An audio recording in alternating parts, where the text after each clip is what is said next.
अस्सलाम वालेकुम स्टूडेंट्स, कैसे हो आप सब? खूब अच्छे से पढ़ाई हो रही है? गुड। तो आज मैं आपको इस वीडियो में ज्योमेट्री के कुछ बेसिक कॉन्सेप्ट्स के बारे में एक्सप्लेन करूँगी। नाउ सी, अगर हम पेपर पर एक डॉट बनाते हैं तो उसको ज्योमेट्री में कहते हैं पॉइंट। सपोज ये है पॉइंट ए।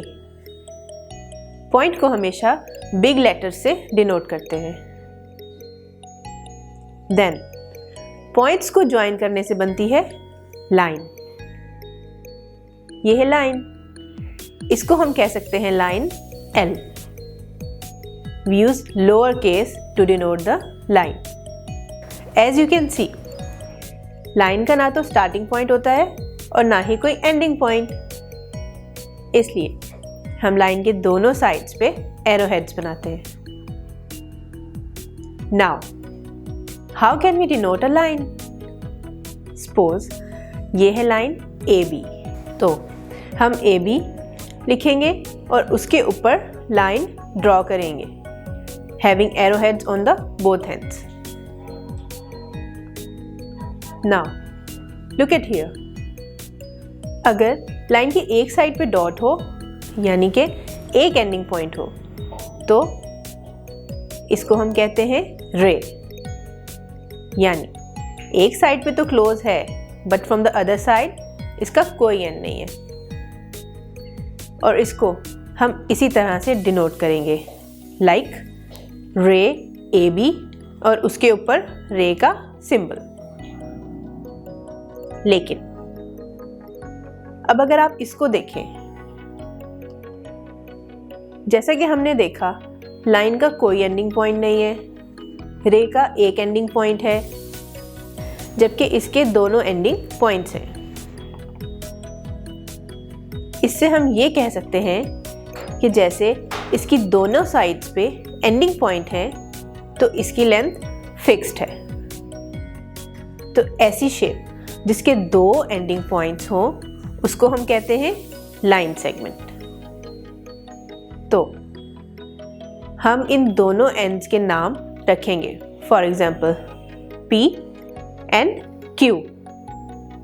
देन इसको हम कहेंगे लाइन सेगमेंट PQ, और इसको भी हम इसी तरह से डिनोट करेंगे, लाइन सेगमेंट PQ और उसके ऊपर लाइन सेगमेंट का सिंबल।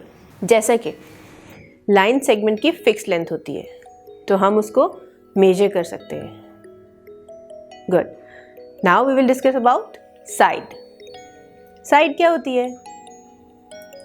जैसा कि हमने देखा डॉट्स को मिलाने से लाइन बनती है, उसी तरह से अगर लाइन सेगमेंट्स को हम आपस में जोड़ते जाएं तो एक शेप बनती है।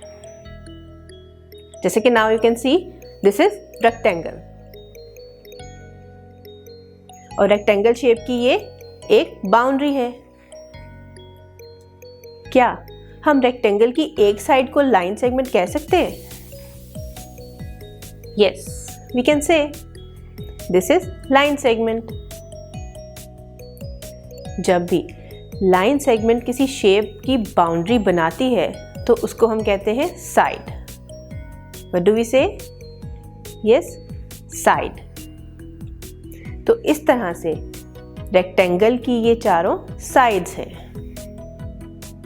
तो अब आप यहां नोटिस करो कि अगर ये लाइन सेगमेंट्स आपस में इस तरह से अटैच हो जाएं तो कोई शेप नहीं बनती, जबकि लाइन सेगमेंट इस तरह से टर्न होकर आपस में अटैच होते हैं तो इसकी एक शेप बनती है। नाउ द क्वेश्चन अराइजेस कि किसी भी लाइन सेगमेंट को हमने कितना टर्न करना है। ये हमें पता चलता है एंगल से। मतलब कि दो लाइन सेगमेंट्स जब आपस में अटैच होते हैं तो उनके दरम्यान में एक एंगल बनता है। You can also say it a corner. So now tell me how many angles are there right now? 1, 2, 3. Very good. Then more interesting thing. अगर दो लाइन सेगमेंट इस फॉर्म में आपस में अटैच होते हैं तो जो एंगल बनता है उसको कहते हैं राइट एंगल। अगर एंगल इससे छोटा हो यानी कि इसकी शेप का हो तो उसको कहेंगे एक्यूट एंगल, और अगर कोई एंगल इससे बड़ा हो तो उसको कहेंगे obtuse angle. This was the quick introduction of geometry. Geometry को हम फर्दर स्टडी करेंगे in our next video. Till then take care and अल्लाह हाफिज।